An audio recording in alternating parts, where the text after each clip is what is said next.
Deyir, mənə saz gətirin, söz zamanıdır. Dərdimin davası yadıma düşür. Bir körpə ağlayır xatirələrdə, anamın laylası yadıma düşür.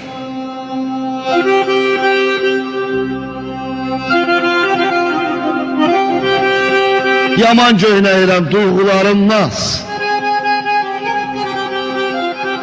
Hardadır o bahar, hardadır o yaz. Nə qədər göynətdi məni bu avaz, anamın laylası yadıma düşür.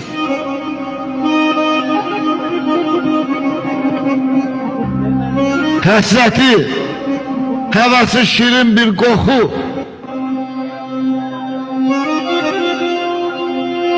gənclik bal çağları sanki bir yuxu.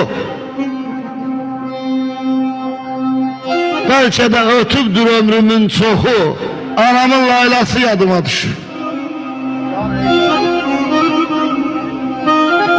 Deyir mən aşık sonasına, ay dostlar, gülünə sonasına, gör nə vaxtdır həsrətəm anamın laylasına. Gör nə vaxtdır həsrətəm anamın laylasına.